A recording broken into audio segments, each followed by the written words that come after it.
أعوذ بالله السميع العليم من همزات الشياطين وأعوذ بالله أن يحضرون إنه هو السميع العليم بسم الله الرحمن الرحيم الحمد لله رب العالمين والصلاة والسلام على أشرف الأنبياء والمرسلين حبیب الہ العالمین ابی القاسم محمد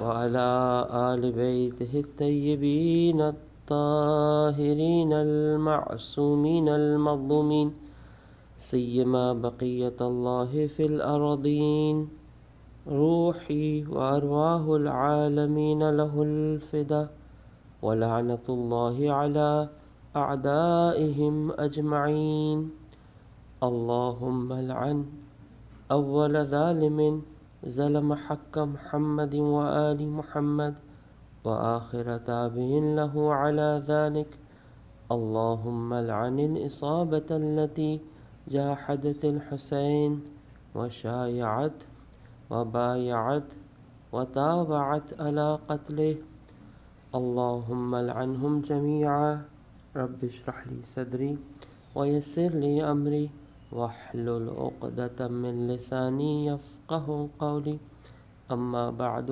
فقد قال سبحانه وتعالى في محكم كتابه المجيد وقوله الحق بسم الله الرحمن الرحيم بل يريد الانسان ليفجر امامه درود بجی محمد وعلی محمد.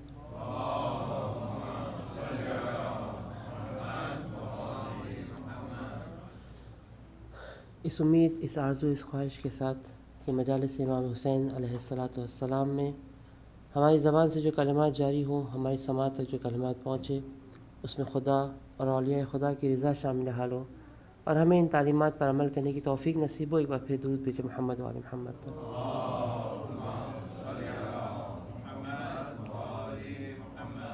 اس امید اور اس آرزو کے ساتھ کہ ہمیں اور ہماری اولاد کو، ہماری آنے والی نسلوں کو تا قیام قیامت محبان محمد وعلی محمد میں ہونے کا شرف حاصل ہے. ایک بار پھر درود بھیجے محمد وعلی محمد.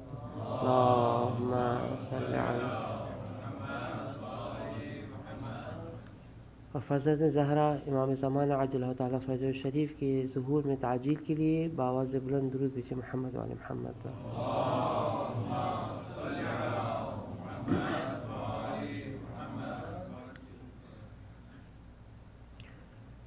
راوی کہتا ہے کہ ایک بار آقا اور مولا امام حسین علیہ الصلاۃ والسلام کی خدمت میں ایک شخص آتا ہے،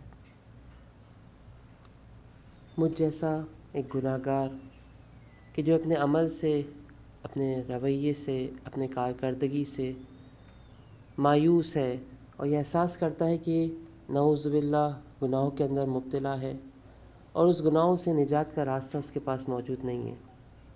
He do not know how to get rid of this situation that he is in. اسے نہیں معلوم کہ اس مشکل میں کیسے اپنے آپ کو نجات دے، کس طریقے سے اس گناہوں سے اپنے آپ کو محفوظ رکھے، کیا کام کو انجام دے.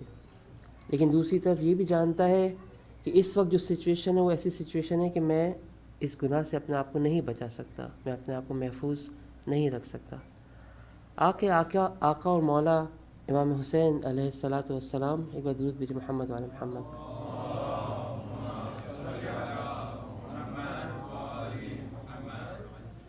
صرف ایک پینتھسس میں ایک بات عرض کرتا چلوں کہ جب بھی ائمہ علیہ السلام کے اسماء گرامی کو لیا جائے، اگر دوران مجلس یہ موقع ہو تو بآواز بلند ہم حتماً درود بھیجیں، اور اگر موقع نہ مل پائے تو حد اقل اپنی قلب کے اندر اس درود کو ضرور، درود شریف کو ضرور تلاوت کریں، کیونکہ یہ خود ایک ادب کا تقاضا ہے کہ جب اہل بیت علیہ السلام کا نام لیا جائے، ان کے اسماء گرامی لیے جائے تو وہ ڈیفرنٹ سچویشن ہونی چاہیے دوسرے ناموں کے مقابلے میں. تو انشاءاللہ جب بھی یہ نام، یہ اسماء گرامی لیے جائیں تو کوشش کریں کہ اگر ممکن ہو تو ہم بآواز بلند اجتماعی طور پر اس کام کو انجام دیں، اور اگر امکان پذیر نہ ہو تو حد عقل اپنے قلب کے اندر اس درود شریف کی تلاوت ضرور انجام دی جائے. بدرود بھیجے محمد وعلی محمد.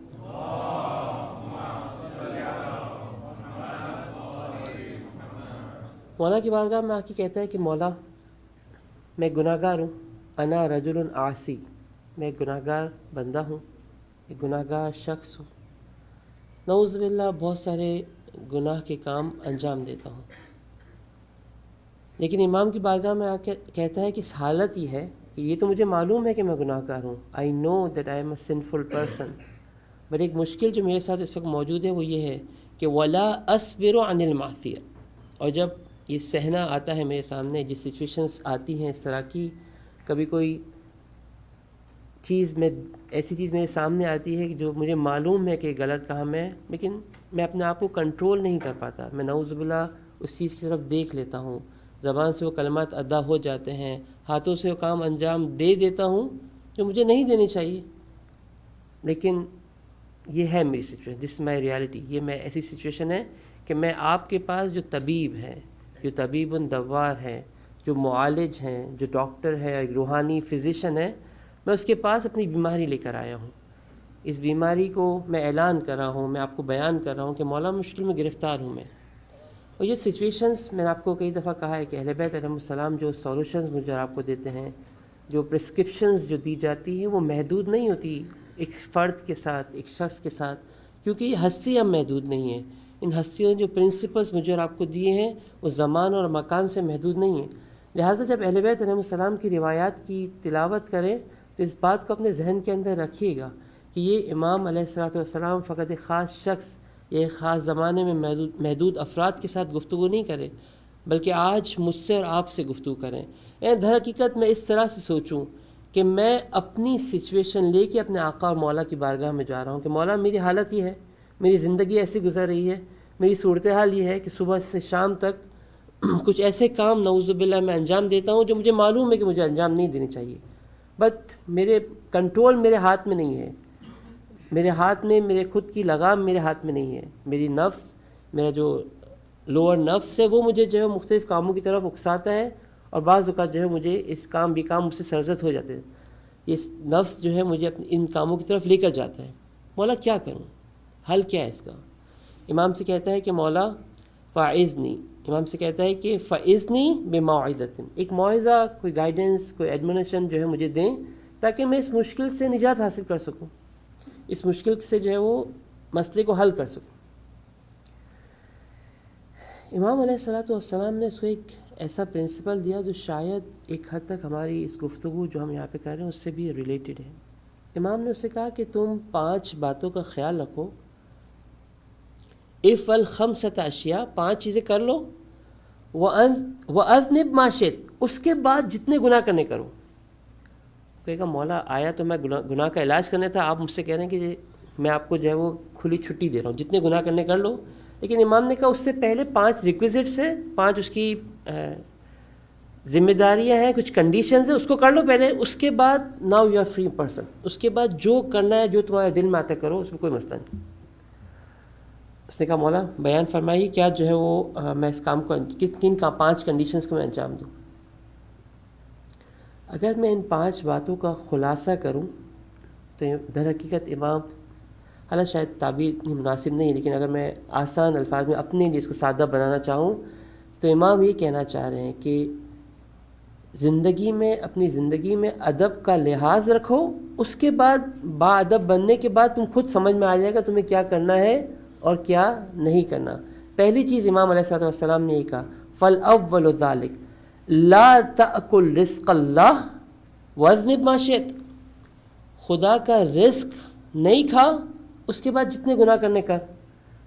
جس کی تھالی میں کھا رہا ہے، جس کا نمک کھا رہا ہے، اس کا تو نمک دان نہیں توڑ. جس کے ہاتھوں سے تجھے رزق مل رہا ہے، جس کی تو غلامی کر رہا ہے، جو تجھے صبح و شام رزق عطا کر رہا ہے، اس کا رزق کھا کے اس کی مخالفت کرتا ہے، یہ کیسے کام کرتا ہے؟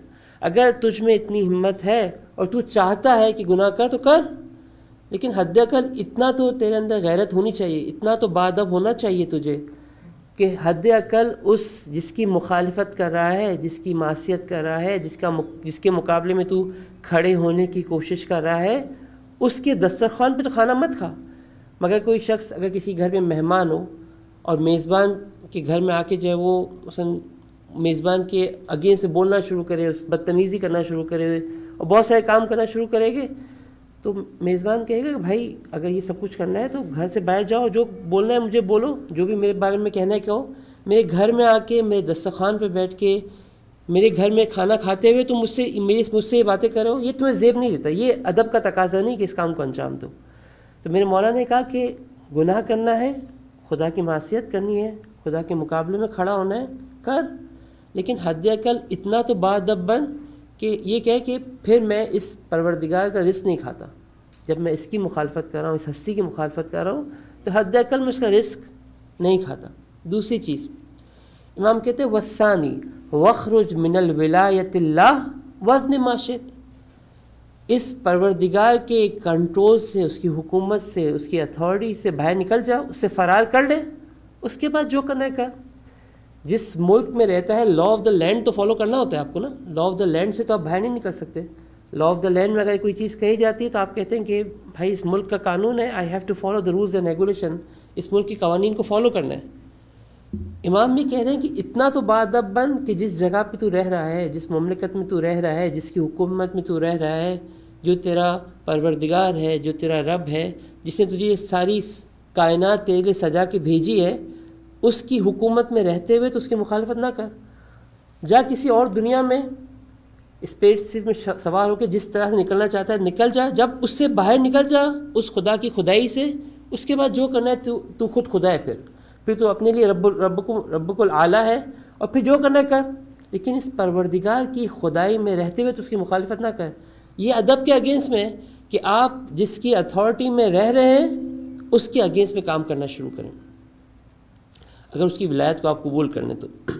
تیسری چیز امام نے کہا اطلب موضعا لا یراک اللہ وزن ما شئت, کوئی ایسا مکان ڈھونڈ لے اس کائنات کے اندر جہاں تیرا پروردگار تجھے نہ دیکھ رہا ہو, اس کے بعد جو کرنا ہے کر, وہ تیری مرضی ہے. ہم میں سے کسی کی مجال کہ یہ دعویٰ کر سکے کہ کائنات میں آپ کمرے کی تنہائی کے اندر جہاں کوئی بھی آپ کو نہ دیکھ رہا ہو, وہاں پہ امام علی علیہ الصلوۃ والسلام یہ فرماتے ہیں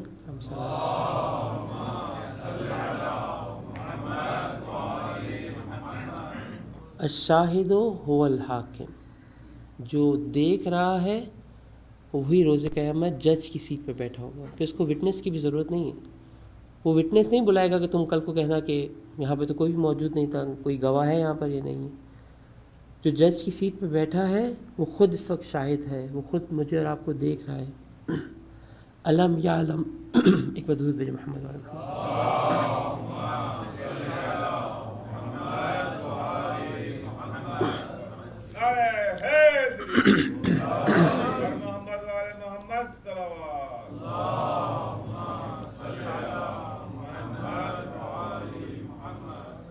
علم یعلم بأن اللہ یرا, تمہیں نہیں معلوم کہ تمہارا پروردگار اللہ جل جلالہ تمہیں دیکھ رہا ہے. اگر آج میں گھر کے اندر اپنی زوجہ سے ایک طریقے سے گفتگو کر رہا ہوں, اس سے کوئی رویہ اختیار کر رہا ہوں, اپنے دوست سے, اپنے بھائی سے, اپنے کسی بھی رشتہ دار کے ساتھ کوئی گفتگو کر رہا ہوں, کوئی اس کے مقابلے میں کوئی پلان کر رہا ہوں, تو کوئی بھی کام میرے ذہن سے گزر رہا ہے, سوشو پولیٹیکل لیول کے اوپر ہمارے انٹریکشنز ہوتے ہیں مختلف مقامات کے اوپر, شاید کسی اور کو نہیں معلوم میری نیتیں کیا ہیں, میرے ذہن سے کیا گزر رہا ہے, میں کیوں کس کام کو انجام دے رہا ہوں, لیکن وہ ہستی کی جو عالم الغیب و شہادہ ہے, اس سے تو میں اور آپ نہیں چھپا سکتے میرے کاموں کی نیتوں کو, میرے کاموں کے ارادوں کو, اور میں خود کام کو کہ جو میں نے نعوذ باللہ انجام دیے, اس سے تو نہیں چھپا سکتا میں. اتنا تو میں ادب کا لحاظ رکھوں کہ جو مجھے دیکھ رہا ہو اس کے سامنے تو میں کم از کم ایسی بے ادبی نہ کروں کہ جو اس کو سزاوار نہیں ہے, جو وہ پسند نہیں کرتا. مجھے یاد ہے جب ہم چھوٹے تھے تو میرے جو فادر تھے وہ ہمارے فیملی کے اندر سب ہمارے کزنس وغیرہ ان کو ماموں کہتے تھے. پتہ نہیں آپ کے شاید بھی کچھ اتفاق کبھی ہوا ہو کسی طرح سے, کچھ رشتہ دار ایسے ہوتے ہیں کہ جو تمام فیملی کے بزرگ بن جاتے ہیں, سب لوگ ان کا رسپیکٹ کرتے ہیں. اس زمانے میں نوجوانی کے اندر کزنس کے اندر ایک برائی آئی تھی، سگریٹ پینے کی برائی آئی تھی. حالانکہ اب تو بہت بڑی بڑی چیزیں ہوتی ہیں، وہ چھوٹے سا ایک اس زمانے کے لحاظ سے چھوٹی سی چیز تھی آج کے زمانے کے اعتبار سے. اس پینا ان لوگوں نے جو ہے وہ پینا شروع، جب کزنس بیٹھتے تھے تو کبھی کبھار جو ہے اس کام کو جو ہے غلط کام کو انجام دیتے تھے. لیکن جب میں دیکھتا تھا، ہم لوگ دیکھتے تھے، ہم چھوٹے تھے لیکن ہمارے کزنس کو ہم لوگ دیکھتے تھے کہ اگر دور سے دکھ جاتا تھا کہ ماموں آ رہے ہیں یعنی ہمارے فادر آ رہے ہیں وہاں پر، تو سب کے سب سگریٹ، ابھی اس زمانے میں پیسے جمع کر کے وہ سگریٹ خریدی جاتی تھی، اسی وقت جو ہے وہ سگریٹ فوراً سے پھینکتے تھے اور اس کو بجھا دیتے تھے. ہم چھوٹے تھے، ہمیں تو نہیں معلوم تھا کہ کیا ہو رہا ہے، کیوں ہو رہا ہے. آتے تھے، سلام کرتے تھے، پھر جب وہ چلے جاتے تھے پھر دوبارہ سے جو ہے وہ سگریٹ کا پینا شروع کرتے تھے لوگ. ہم لوگ پوچھتے تھے کہ کیوں، مثلا کیا ہے پرابلم، سب کو پتہ ہے، سب کے سامنے تم کام کرو. ہمیں یعنی مثلا میں اگر سپوز کریں میں اپنے فادر کو بیٹا ہوں، میں بھی جا کے بتا سکتا ہوں ان کو، تو پھر مثلا ان کے سامنے کیوں نہیں پیتے ہو تم لوگ؟ تو کہتے ہیں نہیں، یہ مثلا ادب کا، یہ اچھی بات نہیں ہے کہ ماموں کے سامنے ہم جو ہے سگریٹ پئیں. کوئی حرام کام نہیں ہے، لیکن بعض اوقات شخصیت کی عظمت انسان کی نگاہ میں ایسی ہوتی ہے کہ اس کو شرم محسوس ہوتی ہے، وہ ادب کے خلاف احساس کرتا ہے کہ یہ کام کیسے انجام دوں، اس کے سامنے میں کیسے یہ کام انجام دوں، اس کی موجودگی میں کیسے کام انجام دوں. بعض اوقات بچوں کا آپ نے دیکھا، چھوٹے بچے معصوم ہوتے ہیں. اگر گھر کے اندر کسی جگہ پر مثلا چھوٹے بچے جن کے گھروں میں بچے ہیں وہ دیکھتے ہوں گے ان کو، بچوں کی فطرت جو ہوتی ہے بہت پاک و پاکیزہ ہوتی ہے. ان کے انداز کو، ان کے کام کرنے کے اسٹائلز کو دیکھا کریں اور اسے لرن کرنے کی کوشش کریں. یہ فطرت الہی پہ پروردگار عالم نے خلق کیا ہے. ہم لوگ اپنے آپ کو کرپٹ کر لیتے ہیں، ہم لوگ اپنے آپ کو خراب کر دیتے ہیں اور پھر وہ سارے کام انجام دیتے ہیں جو ہمیں انجام نہیں دینے چاہیے. بچے جب گھر کے اندر موجود ہوتے ہیں، کوئی کام مثلا ایسا کر رہے ہوں گے جو انہیں پتہ ہوگا کہ بابا کو پسند نہیں ہے، مما کو پسند نہیں ہے، کونے پہ کہیں چھپ کے کہیں سے جو کام کر رہے ہوں گے. اگر جیسے ہی ان کو پتہ چلتا ہے نا کہ بابا یا مما آ گئے، فوراً سے جو چیزوں کو سائڈ پہ رکھ کے اور کونے پہ بالکل شرافت سے آ کے بیٹھ جائیں گے کہ مثلا ہم نے تو کچھ بھی نہیں کیا. ٹھیک ہے، یعنی یہ شو کریں گے، بولیں گے نہیں زبان سے، لیکن وہ شو ہی کریں گے کہ ہم تو بالکل سکون سے بیٹھے ہیں، ہم نے جو ہے کوئی کام انجام نہیں دیا. جیسے ہی بابا یا مما جو ہے وہاں سے چلے جائیں گے، دوبارہ سے وہی جو مستیاں کر رہے تھے وہاں پہ سے جو ہے وہ شروع ہو جائے گی ان کی مستیاں. ٹھیک ہے، یہ جو تھوڑی دیر کے لیے یہ احساس جب ان کو ہوتا ہے کہ کوئی ایسی ہستی ابھی ان کے سامنے موجود ہے کہ جس کے سامنے یہ جو میں کام کر رہا ہوں مجھے نہیں کرنا چاہیے، خود بخود فطرت کہتی ہے کہ اس کو چھوڑ دیتا ہے. آج یہ بچہ ہے، یہ صرف مادی دنیا کے اندر اپنے ماں باپ کو دیکھتا ہے. میں نے کہا کہ اگر آپ نے بچے کو باادب بنا دیا نا، اس کے اندر یہ جرات نہیں تھی کہ بدتمیزی کرے اپنے ماں باپ کے سامنے. یہ جو آج کی ویسٹرن سویلائزیشن آپ کو بدتمیز بناتی ہے بچوں کو، اور یہ کہتی ہے کہ جو کرنا ہے اپنے ماں باپ کے سامنے بھی انجام دو. در حقیقت اس بیریئر کو توڑ رہے ہوتے ہیں لوگ، اس چیز کو جس کو لوگ تابو بولتے ہیں اس کو توڑ رہے ہوتے ہیں، اور در حقیقت اس کے بغیر وہ ایسی جرات دے رہے ہوتے ہیں کہ اس کے بعد وہ کسی کا لحاظ اور کسی کی مروت، کسی کا ادب نہیں رکھتا. لیکن یہ بچہ جو آج ماں باپ کو سمجھ رہا ہے، شاید وہ غیب کے اندر خدا کے وجود کو احساس نہیں کر پا رہا. لیکن جب اس بچے کو یہ احساس ہوگا کہ میرا پروردگار مجھے دیکھ رہا ہے، تو خود بخود بہت سارے کاموں کو وہ چھوڑ دے گا، کیونکہ وہ با ادب بچہ تربیت پایا ہے. اس کو میں نے اور آپ نے با ادب طریقے سے تربیت کی ہے، یا میں در حقیقت یہی کہوں کہ میں نے اور آپ نے اس کو فطرت پہ باقی رکھا جیسے پروردگار نے اسے خلق کیا تھا. یہ بہت امپورٹنٹ ہے. میں نے کہا کہ یہ جو ادب ہے، یہ جو ملاحظہ ہے، انسان کا اپنے اطراف میں موجودات جو ہیں اس کو حیات رکھنا، اس کے بارے میں باادب رہنا، انسان کو ارزش اور ویلیو سکھاتا ہے. ایک بار درود بھیجیے محمد وعلی محمد.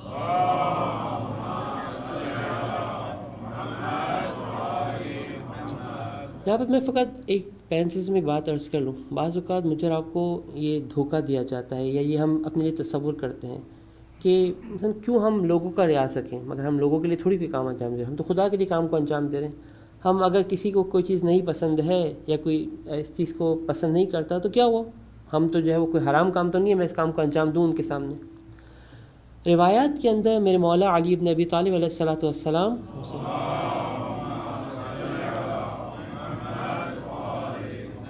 ایک جملہ فرماتے ہیں، کہتے ہیں کہ من لم یستحی من الناس لم یستحی من اللہ سبحانہ. جو بندگان خدا، مخلوقات خدا سے حیا نہیں کرتا، اس کے دل میں حیا نہیں ہے، اور اس کی وجہ سے کاموں کو اس طریقے سے جیسے ان کو ادب کا لحاظ رکھنا چاہیے انجام نہیں دیتا، وہ پروردگار کی بھی حیا نہیں رکھے گا. میں نے کہا کیونکہ وہ باؤنڈریز آپ کے لیے بڑھتی جاتی ہیں. جب آپ کو یہ احساس ہوتا ہے کہ آپ ایک فضا کے اندر موجود ہیں، آپ اس کا خیال نہیں رکھیں گے تو پھر آپ کسی کا بھی خیال نہیں رکھیں گے. پھر آپ اس سے زیادہ وسیع نعوذ باللہ کاموں کو انجام دیں گے اور برے کاموں کو انجام دیں گے، اور آپ کو اس میں کوئی عیب بھی احساس نہیں ہوگا. یہ چیز جو ہے وہ بہت خطرناک ہے. لہذا تیسری چیز جو میرے مولا اور آقا امام حسین علیہ الصلوۃ والسلام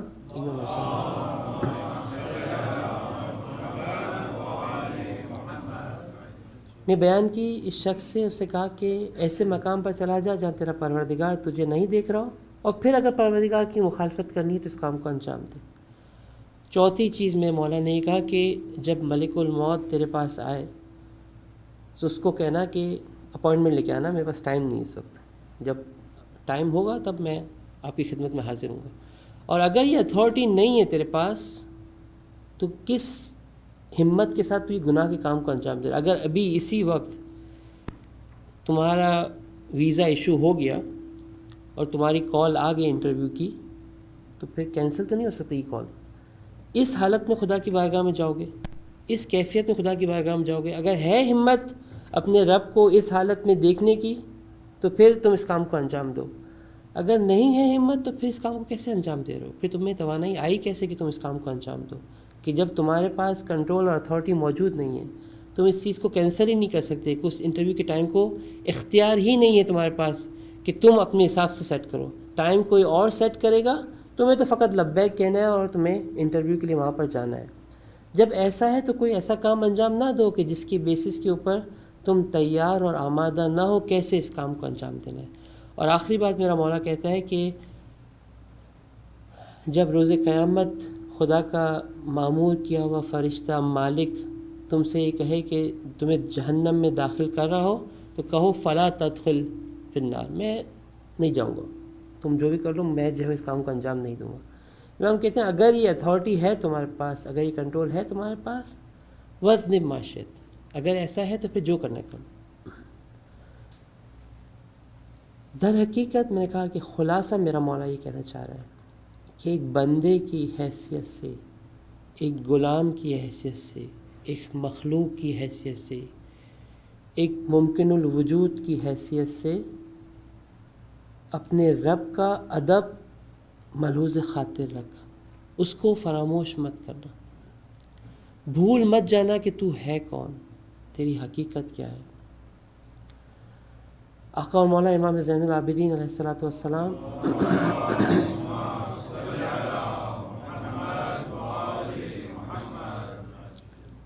نماز کے لیے خدا کی بارگاہ میں کھڑے ہوئے، کندھے سے امام کی ابا جو ہے گر جاتی ہے. نماز ختم ہوئی، اصحاب نے جو امام کے ساتھ نماز پڑھ رہے تھے امام سے کہا کہ مولا آپ کی ابا نماز کے درمیان، نماز کے دوران جو آپ کے کندھوں سے گر گئی تھی، آپ نے صحیح نہیں کی، اس کو دوبارہ سے صحیح طریقے سے جو ہے آپ کے اوپر نہیں ڈالا. امام علیہ الصلوۃ والسلام نے حیرت سے ان لوگوں کی طرف دیکھا اور ان سے پوچھا کہ تمہیں معلوم ہے کہ میں کس کے سامنے کھڑا تھا؟ تم جانتے ہو کہ کس عظیم پروردگار کے سامنے موجود تھا؟ یہ جو انسان ادب سیکھتا ہے اس کا ایک طریقہ کار یہ ہے کہ با ادب لوگوں کے ساتھ زندگی گزارنا شروع کرے. اگر میں بے ادب لوگوں کے ساتھ زندگی گزارنا شروع کروں گا تو خود بخود میرے عمل بھی بے ادبانہ ہونا شروع ہو جائیں گے. یہ بہت زیادہ تاکید ہے. لہٰذا کہا جاتا ہے کہ جب ایک شخص آپ کے پاس آتا ہے اس کے جسم کی خوشبو سے آپ کو پتہ چل جاتا ہے کہ وہ پرفیوم کی دکان پہ کام کرتا ہے یا مثلا کسی لوہار کی دکان کے اوپر کام کرتا ہے. اس کے جسم سے، اس کے ہاتھوں کی رنگت سے، اس کے جسم کی خوشبو سے آپ کو یہ اندازہ ہو جاتا ہے کہ یہ شخص آیا کہاں سے ہے. لہٰذا اگر اسپریچول اور معنوی لحاظ سے مجھے اور آپ کو اپنی خوشبو میں اضافہ کرنا ہے تو ہمیں نیک لوگوں کے ساتھ اٹھنا بیٹھنا ہمارا شروع کرنا ہوگا. لیکن ہمارا زندگی گزری ان لوگوں کے ساتھ ہے جو خود بے ادب ہیں، تو آہستہ آہستہ میں بھی بے ادب ہونا شروع ہو جاؤں گا. یہ بہت اہم نقطہ ہے تربیت کے اعتبار سے بھی. اپنے بچوں کو بھی یہ سکھائیں کہ اپنی کلاسز کے اندر، اپنی جاب سرکلز کے اندر ان لوگوں کو ڈھونڈنا شروع کریں جو با ادب ہو، ان کے ساتھ ان کا اٹھنا بیٹھنا ہو کہ جو با ادب ہو.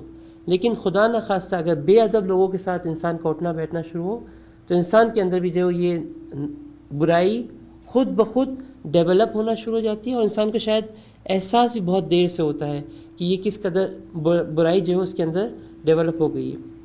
ایک بار درود بھیجو محمد وعلی محمد۔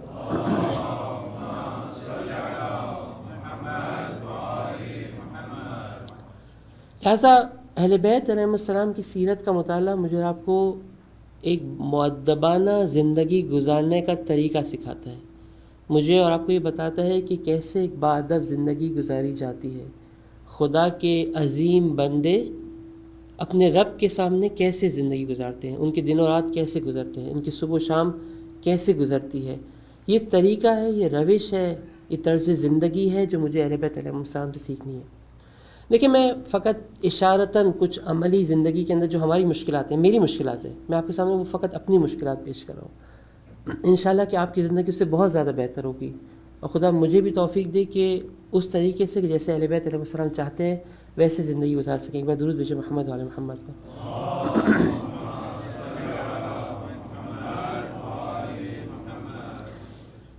دیکھیے، میں اور آپ اپنے آقا و مولا امام زین العابدین کا واقعہ سنا، اس طریقے سے ہزاروں واقعات موجود ہیں۔ یہ مثلا ایک گلمسز ہیں، کچھ قطرے ہیں اہل بیت علیہ السلام کی زندگی کے۔ جب میرا مولا وضو کرتا تھا تو امام کی چہرے کی رنگت تبدیل ہو جاتی تھی، کیونکہ امام کہتے تھے کہ میں وہ مقدمہ تیار کر رہا ہوں کہ میں اپنے رب کے سامنے جا رہا ہوں۔ علی بن ابی طالب علیہ السلام کی وہ آخری رات جو میرے مولا نے گزاری بی بی ام کلثوم کے گھر کے اندر، آپ کو معلوم ہے پوری رات میرا مولا بار بار صحن خانہ میں تشریف لاتے تھے، آسمان کی طرف دیکھتے تھے اور یہ اعلان کرتے تھے کہ یہ وہ رات ہے کہ جس کا مجھ سے وعدہ کیا گیا تھا۔ اب علی تیار ہو رہے ہیں اس ہستی کے پاس جانے کے لیے کہ جو مسجد کوفہ کے اندر علی گریا کرتے تھے کہ عظیم المورد ہے، علی کو ایک ایسی ہستی کے سامنے جانا ہے کہ جو عظیم ہستی ہے۔ علی علیہ السلام، اہل بیت علیہ السلام کی زندگیاں، ان کی راتیں، ان کے دن اس طرح سے گزرے۔ میں اور آپ، میں نے کہا کہ میں اپنی معمولی زندگی کس طرح سے ہمیں گزرتی ہے۔ ہم صبح کی نماز کے لیے انشاءاللہ کہ اول وقت میں اٹھتے ہیں۔ ہم جب اٹھتے ہیں ایک بوجھ سمجھتے ہیں نا اپنے اوپر کہ 2 رکعت نماز پڑھنی ہے، وضو کرنا ہے، 2 رکعت نماز پڑھنی ہے، جتنی جلدی ہو سکے اس کام کو انجام دیں، واپس سے بستر میں جائیں، اور صبح 3:30 بجے صبح کی نماز، صبح ہی نہیں ہوتی، صبح کی نماز پتہ نہیں کیوں خداوند عالم نے فرض کر دی۔ ایک بوجھ ہے ہمارے ذہن کے اندر، ایک عذاب بنایا ہے ہم نے اپنے لیے کہ یہ اتنا بڑا مشکل کام مجھے انجام دینا ہے۔ میں جس نائٹ ڈریس کے اندر موجود ہوں کہ میں گھر کے کمرے سے باہر نہیں نکلتا، جس کے اندر، اسی کے اندر اپنے رب کے سامنے کھڑا ہو جاتا ہوں۔ میں اب واپس سے میں کہہ رہا ہوں، یہ حرام و حلال کی میں اس بات نہیں کر رہا ہوں میں آپ کے سامنے، میں یہ کہنا چاہ رہا ہوں تھوڑی دیر کے لیے تصور کریں، آیا یہ ادب کا تقاضا ہے کہ میں اس طریقے سے اپنے رب کے سامنے حاضر ہو جاؤں؟ آیا یہ درست کام ہے کہ میں اس طریقے سے کاموں کو انجام دوں؟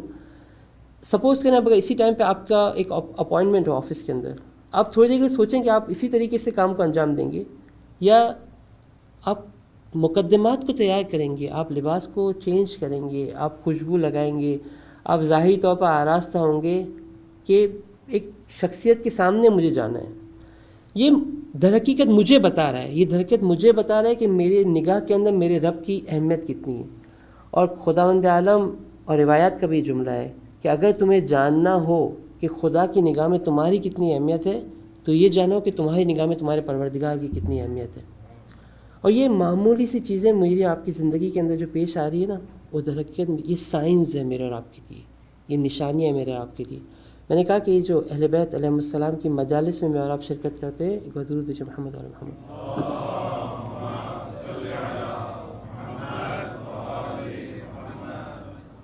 اس کے اندر بھی آداب کا لحاظ رکھیں۔ یہ محفلیں مختلف الملائکہ کی محفلیں ہیں، میں ادب کے ساتھ اس کام کو انجام دوں، آداب کا خیال رکھیں گے، میرے اور آپ کے بچے خود سیکھیں گے کہ ان ادب کو کیسے خیال رکھتے ہیں۔ قرآن کی تلاوت کے آداب کا خیال رکھیں۔ میں جب قرآن کی تلاوت کر رہا ہوں، میں جب بھی قرآن مجید کو اپنے ہاتھوں پہ بلند کروں، ایک بوسہ لوں، اس کو کس کروں، مقدس طریقے سے اس کو اپنے سامنے رکھوں، وضو کر کے قبلہ رخ ہو کے اس کام کو انجام دوں۔ اور ایک دفعہ ہوتا ہے سیل فون کے اوپر میں نے قرآن مجید کو لگایا ہے، بستر پہ آرام سے سو رہا ہوں، بلینکٹ اوڑا ہوا ہے اور قرآن کی تلاوت ہو رہی، الحمدللہ انشاءاللہ خداوند تعالیٰ آپ کو ثواب دے گا۔ لیکن جو میسج آپ اپنے آپ کو دے رہے ہیں، آپ میسج اپنے بچوں کو دے رہے ہیں، وہ کیا دے رہے ہیں؟ یہ کتاب باادب کتاب ہے، یہ کتاب خود تعلیم دینے والی کتاب ہے۔ اہل بیت علیہ السلام کی مجالس میں اور آپ شرکت کر رہے ہیں۔ ایک یہ جو ورچوئل ورلڈ کی وجہ سے جو مصیبت ہمارے ساتھ آئی ہوئی ہے اس وقت، وہ یہ آئی ہوئی ہے کہ یہ جو ادب اور احترام کے جو رولز اینڈ ریگولیشن تھے، جو اصول تھے، وہ بھی بہت زیادہ تبدیل ہو گئے۔ حالانکہ آپ اپنے لیے کچھ بھی اصول بنا لیں ورچوئل ورلڈ کے لیے، آپ آن لائن سن رہے ہوں، آپ کسی بھی جگہ پہ اس کام کو انجام دے رہے ہو، لیکن اپنے لیے کچھ رولز اینڈ ریگولیشن متعین کریں کہ جس کے ذریعے سے آپ اس کام کو انجام دیں۔ اصل یہ ہے کہ آپ کی زندگی کے اندر جو بھی کام انجام دے وہ اس کی خوبصورتی کے ساتھ، ادب در حقیقت زیبائی ہے کام کو انجام دینے کی، وہ حسن ہے کہ جس کے ذریعے سے آپ کام کو انجام دیتے ہیں۔ جب آپ کسی کو تحفہ دینا ہوتا ہے، کسی کو گفٹ دینا ہوتا ہے، تو مثلا سپوز کریں آپ کو مجھے جو ہے کوئی کتاب کسی کو تحفے کے اندر دینی ہے، ایک کام یہ ہوتا ہے کہ میں آپ سے کہوں کہ بھائی آپ کی برتھ ڈے تھی، آپ تحفہ لے لیں، ٹھیک ہے، ایک طریقہ کار ہوتا ہے، یہ ایکشن میں نے یہ کیا ہے۔ ایک دفعہ ہوتا ہے کہ میں اس کو کوشش کرتا ہوں اس کو ریپ کروں، اس کے اوپر ایک کارڈ لگاؤں، اس کے اوپر ایک میسیج لکھوں، اور باادب طریقے سے جو وہ شخص کی بارگاہ میں جاؤں اور کہوں کہ ایک چھوٹا سا ہدیہ میری طرف سے جو ہے آپ قبول کریں۔ دونوں کام کے اعتبار سے ایک ہی کام ہے، دونوں کاموں کے اندر آپ نے اس کتاب کو دوسرے شخص کو بھی انہوں نے ہدیہ دیا ہے، لیکن جو حسن ہے اس کے انداز کرنے کے انداز کے اندر ہے۔ اس کام کے کرنے کے انداز کو ادب کہا جاتا ہے، کہ جیسے آپ کام کو انجام دیتے ہیں وہ ہے کہ جو طریقہ جس پہ ہم لوگ گفتگو کر رہے ہیں کہ انسان کی زندگی کے اندر یہ اصول بنائیں کہ باادب زندگی گزاریں۔ اور جب آپ اور میں خدا کا احترام سیکھیں گے، خدا کے سامنے باادب ہو کے زندگی گزاریں گے اور بے ادبی نہیں کریں گے خدا کی بارگاہ کے اندر، تو پھر وہ پروردگار بھی میرے اندر جو مسٹیکس ہیں، جو ڈیفیشنسیز ہیں، جو ویکنیسز ہیں کہ جو ہیں، وہ پروردگار بھی یہ دیکھتا ہے کہ بندہ باادب ہے، یہ اپنے اخلاق کے ساتھ، احترام کے ساتھ میری بارگاہ کے اندر آ کے 2 رکعت نماز پڑھنا چاہتا ہے۔ ہاں غلطیاں ہو رہی ہیں، اس سے کوتاہی ہو رہی ہے، نعوذ باللہ کبھی اسے نماز قضا ہو جاتی ہے، لیکن با احترام ہے۔ خدا نہ خواستہ اگر نماز قضا بھی ہوتی ہے تو پہلا کام جو صبح اٹھ کے کرتا ہے، اس کو یاد ہے کہ میرے رب کی میں نے مخالفت کی، مجھے اس کی بارگاہ میں جا کے دوبارہ سے توبہ کرنی ہے۔ فراموش نہیں کر دیتا کہ میں نے کوئی غلطی کی، نہیں، اس کو یاد ہے کہ میں نے آج کوئی غلطی کی ہے۔ یہ خود ادب کا تقاضا ہے کہ پروردگار کے سامنے یہ شرمندگی کا احساس پورا دن رہے میرے دل کے اندر کہ پروردگار تو نے مجھے ایک نئی حیات دی، لیکن میں نے صبح اٹھ کے تیری اس حیات زندگی کا شکر ادا نہیں کر سکا، میں مجھ سے کوتاہی ہو گئی، مجھ سے ایک غلطی ہو گئی، مجھ سے ایک ویکنیس ہو گئی۔ لیکن اس شرمندگی کا احساس یہ بتاتا ہے کہ بندہ باادب ہے، بندہ با اخلاق ہے، بدتمیز نہیں ہے، یہ ایسا شخص نہیں ہے کہ جس کو احساس نہیں ہے کہ اس نے اپنے رب کی مخالفت کر دی ہے۔ یہ چیز بہت امپورٹنٹ ہے۔ اور جب آپ نے اور میں نے اپنے رب کی ادب اور احترام کو سیکھنا شروع کیا، انشاءاللہ اس کو انجام دینا شروع کیا، آہستہ آہستہ یہ پینیٹریٹ کرے گا ٹاپ ٹو باٹم۔ ابتدا ہوگی خود نبی اکرم ختمی مرتبت حضرت محمد مصطفیٰ صلی اللہ علیہ وآلہ وسلم۔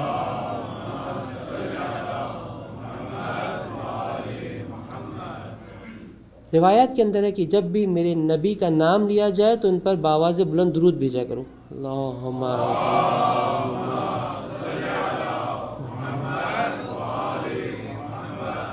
راوی کہتے ہیں کہ میں ایک بار آقا اور مولا امام صادق علیہ السلام کی بارگاہ میں گیا، مولا نے کہا کہ کچھ دن ہو گئے تم آئے نہیں ہمارے جلسوں کے اندر، محفلوں کے اندر۔ کہا مولا گھر کے اندر ولادت ہوئی تھی، پیٹرنل لیف کے اوپر تھا، میں تھوڑے دنوں کے لیے واپس آ گیا ہوں۔ اس زمانے میں بھی جو ہے ویسا ہوتا تھا، آج کی فیملی زمانے میں بھی ہوتا ہے لیکن اس زمانے میں بھی ایسا ہوتا تھا۔ خیر وہ شخص واپس آیا، امام سے کہا کہ مولا یہ میں لیف کے اوپر تھا، تو امام نے کہا کہ فرزند کا نام کیا رکھا؟ کہا محمد صلی اللہ علیہ وسلم کے نام پر میں نے اس کا نام محمد رکھا ہے۔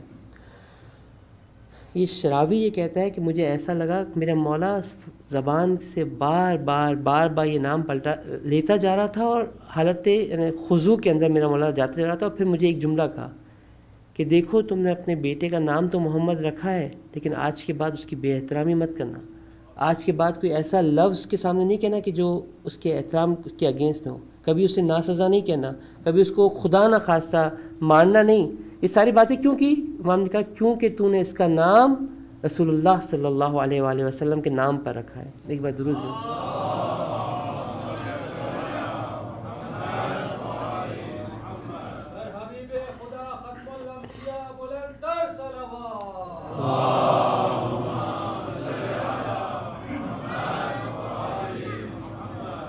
اور اس کے علاوہ دیگر انبیاء کی. بعض اوقات ہمارے معاشرے کے اندر یہ خرابی ہے کہ جب ہم انبیاء علیہ السلام کے نام لے رہے ہوتے ہیں، حضرت موسیٰ علیہ نبینا علیہ السلام، حضرت عیسیٰ علیہ نبینا علیہ السلام، ایسے نام لے رہے ہوتے ہیں جیسے ہمارے محلے کا کوئی دوست ہو، موسیٰ، عیسیٰ، ابراہیم. شاید یہ خود احترام کے اگینسٹ میں ہے کہ انسان جو ہے وہ ولی خدا، نبی خدا، جو میرے اور آپ کے مادی اور ماورائے مادہ دنیا کے اندر رابطے کا کام انجام دے رہا ہے، میں اس کے نام کا احترام نہیں رکھوں، یہ مناسب نہیں ہے. اور نعوذ باللہ اس سے بھی بدتر ہمارے معاشرے میں بعض اوقات یہ ہوتا ہے کہ ہم یہ سمجھتے ہیں کہ نعوذ باللہ انبیاء کی توہین کر کے ہم اہل بیت علیہ السلام کے مقام کو بلند کریں گے. یہ ایک اور برائی جو ہے ہمارے معاشرے کے اندر آ چکی ہے. یہ ہستیاں ایک ہی سلسلے کی کڑیاں ہیں، یہ دونوں اس آپس میں جدا نہیں ہیں. اس سب کا احترام مجھے اور آپ کو کرنا ہوگا. اور میں ایک نقطہ فقط، کیونکہ مصائب امام حسین علیہ السلام بدرود محمد علیہ محمد،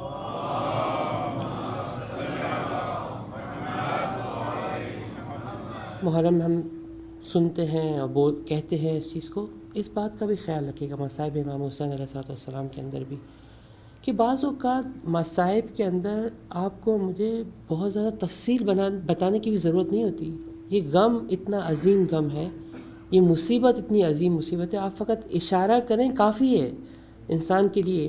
یعنی آپ آقا مولا امام کاظم علیہ السلام کی جو روایت امام مرزا علیہ السلام،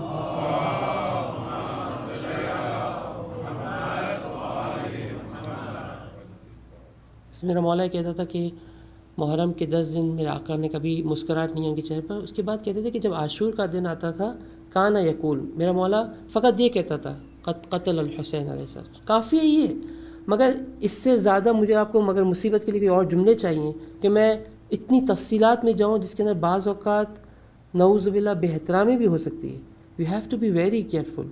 میرے اور آپ کی زبان سے کوئی ایسا کلمہ جاری نہ ہونا چاہیے کہ جو ان عظیم ہستیوں کے عزت و احترام کے اندر خدا نہ خواستہ کوئی کمی لا سکے. انشاءاللہ خداوند ہم سب کو یہ توفیق دے کہ یہ ہستیاں عزیز ہیں اور ہم اپنے آپ کو دھڑکن سے وصل کر کے عزت و مقام کو اور شرف کو حاصل کر سکیں انشاءاللہ تعالیٰ. ایک بار درود بھیجو محمد وعلی محمد.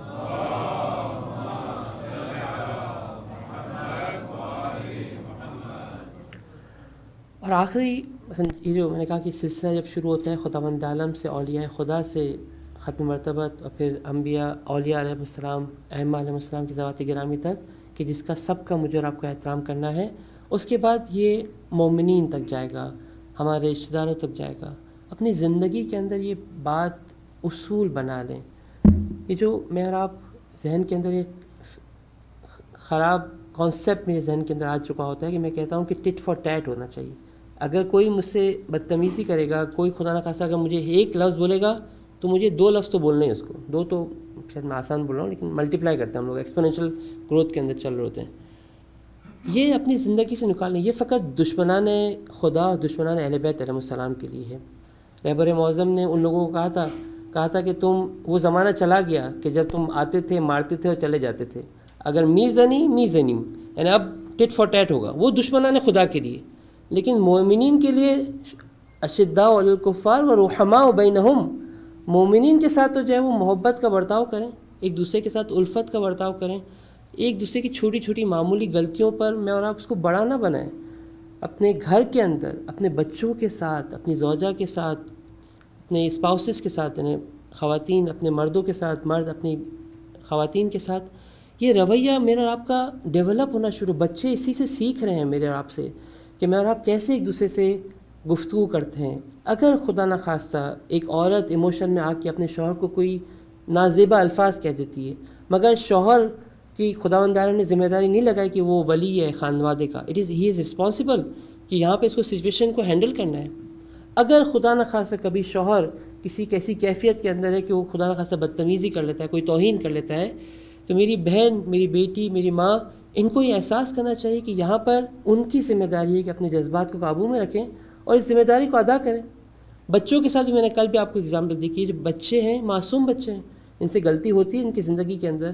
اس کے ذریعے سے میں اور آپ اپنے لیے ایک مشکل کریٹ نہ کریں، اپنے اخلاق کو، اپنے کردار کو، اپنی روش زندگی کو، اپنی طرز زندگی کو نعوذ باللہ ایسا نہ بنائیں کہ جو اہل بیت علیہ السلام پسند نہیں کرتے. اپنے جذبات کو، اپنے ایموشنز کو کنٹرول میں رکھیں. یہی ادب ہے. کل بھی میں نے تعریف کی تھی جو علی بن ابی طالب علیہ الصلوۃ والسلام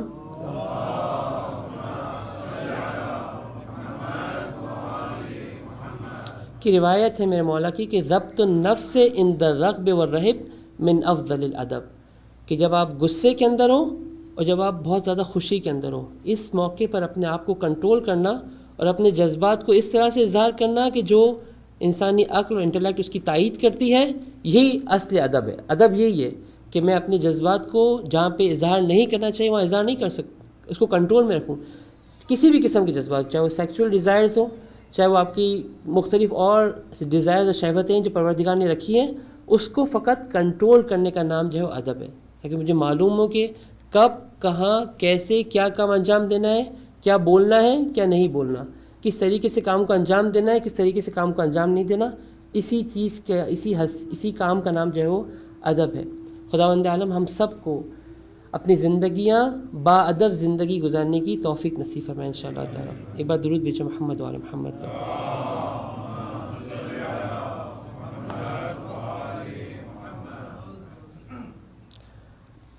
السلام علیک یا ابا عبداللہ وعلی الارواح التي حلت بفنائک، علیک منی سلام اللہ ابدا ما بقیت وبقی اللیل والنہار ولا جعلہ اللہ آخر العہد منی لزیارتکم۔ السلام علی الحسین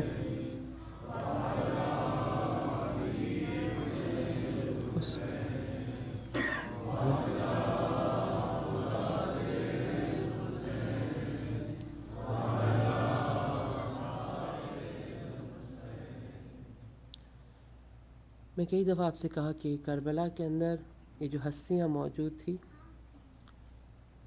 ان کی سب سے اہم خوبی یہ تھی کہ اپنے ولی کے سامنے باادب تھے، چاہے وہ بچے ہوں، چاہے وہ عورتیں ہوں، چاہے وہ جوان ہوں، چاہے وہ بوڑھے ہوں۔ وہ چیز کہ جس نے انہیں یہ توفیق نصیب فرمائی کہ وہ کربلا میں موجود تھے، وہ شاید ان کی یہ اہم ترین صفت تھی کہ وہ باادب تھے۔ انہوں نے اپنے ولی کے سامنے ہمیشہ ادب کا لحاظ رکھا۔ یہ ہر ستارہ، یہ ہر پھول اس قابل ہے کہ میں اور آپ گھنٹوں بیٹھ کر ان کی سیرت پر گفتگو کریں، ان کے ہر عمل پہ، ہر لفظ پہ جن کی زبان سے جاری ہوا، ہر کام جن لوگوں نے انجام دیا، اس کو دیکھیں۔ یہ ہم سب کے لیے نمونہ عمل ہے، یہی ہمارے شفیع ہیں اس کائنات کے اندر۔ شاید رسمی اعتبار سے مجھے نہیں معلوم، میں نے شاید ادب کا خیال نہیں رکھا اور جس طریقے سے مصائب کو پڑھنا چاہیے اس روایت کا خیال نہیں رکھا، لیکن میں نے کہا کہ یہ سب ستارے ایسے ستارے ہیں کہ جب جس رات کو جس کا بھی ذکر کیا جائے، انسان اس سے استفادہ حاصل کرے، اس سے اپنی زندگی کے درس حاصل کرے، اپنی زندگی کو تبدیل کرنا شروع کرے۔ یہ جو خواتین کربلا کے بن کے اندر موجود تھی، یہ اتنی باادب تھی، اتنی با اخلاق تھی کہ یہ ہر عورت اس دن کا انتظار کر رہی تھی کہ کب وہ موقع آئے گا کہ ہم اپنی گود کے پرورش یافتہ جوان کو اپنے ولی پر قربان کر دیں گے۔ شاید ان میں سے کسی عورت نے اپنے بچے کی موت پر گریہ نہیں کیا، فقط ولی خدا کی تنہائی پر گریہ کیا۔ شاید سب نے سجدہ شکر ادا کیا کہ ہمارا بچہ حق کے راستے میں آخر دم تک حق کے راستے پر قائم و دائم رہا۔ انہی با ادب خواتین میں ایک خاتون کا نام ہے بی بی رباب سلام اللہ علیہ۔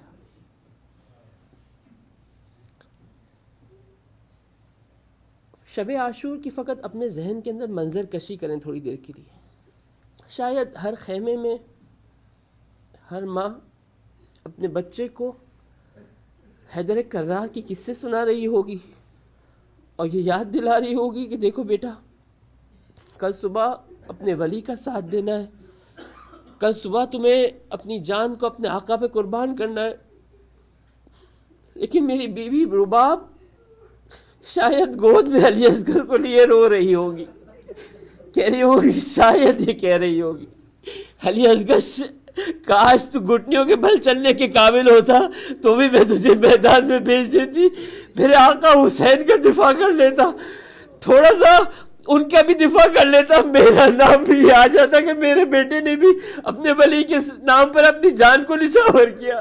لیکن میں کیا کروں اصغر، تو اتنا چھوٹا ہے کہ میری گود میں ہے، میں تو تجھے خیمے حسینی سے باہر بھی لے کے نہیں جاتی، میں کہوں گا بی بی رباب زبان بے زبانی میں علی اصغر آپ سے یہ کہہ رہا ہے، ماں میں اصغر ہوں لیکن کل ایسی قربانی دوں گا کہ تا قیام قیامت دنیا میری قربانی کو یاد رکھے گی۔ راوی یہ کہتا ہے کہ جب میرے مولا کے سارے انصار شہید ہو گئے، جب میرے مولا کے سارے بنی ہاشم کے جوان شہید ہو گئے، نہ علی اکبر رہے، نہ قاسم رہے، نہ موضوع محمد رہے، نہ علمدار باوفا ابو الفضل عباس رہے، میرا مولا مصر موتور ہو گیا۔ کربلا کے بند میں آواز گونجی، حل من ذنب یذب عن حرم رسول اللہ، ارے کوئی ہے جو خانوادے عصمت و طہارت کی حفاظت کرے؟ میں کہوں گا مولا ہم کربلا کے بند میں نہیں تھے، میرے خدا کی قسم آج ہمارے دل یہ کہہ رہے ہیں لبیک یا حسین، مولا ہم حاضر ہیں، ہمارے بچے حاضر ہیں، ہماری بچیاں حاضر ہیں، ہماری جانیں حاضر ہیں، ہماری گردن قربان آپ کے علی اصغر کی گردن پر۔ میرے مولا کو کہیں سے جواب نہ آیا، خیمے سے گریے کی آواز بلند ہوئی، علی کا بیٹا دوبارہ سے خیمے کی طرف پلٹ کے واپس آیا، بہن سے کہا بہن وہ ننھی امانت دے دو، حسین کو وہ ننھی امانت دے دو۔ ارے حسین کو خدا کی بارگاہ میں جانے سے پہلے اپنی مادی لحاظ سے سب سے چھوٹی لیکن سب سے بڑی قربانی خدا کی بارگاہ میں پیش کرنی ہے۔ علی اصغر کو یا عبداللہ رضی کو میری بیوی نے حسین کی آگوش میں دیا، میرے مولا نے 6 مہینے کے بچے کو گلو کا بوزہ لینا چاہا، سے شوباتی چلا فضو بے حد فلو من الحزن الى الحزن۔ ارے حسین کے ہاتھ میں یہ ننھا شیر خان ذبح ہو گیا، میرا مولا یہ کہتا ہے خون کے چند قطرے حسین نے اپنے ہاتھوں میں لیے آسمان کی طرف پھینکے۔ راوی کہتا ہے ان خون کے قطروں میں ایک بھی قطرہ پلٹ کے زمین پہ واپس نہیں آیا۔ انا للہ و انا الیہ راجعون۔ رضن میں قضائی و تسلیما لامری۔ پروردگار تجھے باب الحوائج علی اصغر کا واسطہ ہمیں اور ہماری اولاد کو تا قیام قیامت محبان محمد و آل محمد سے قرار دے۔ ماتم حسین۔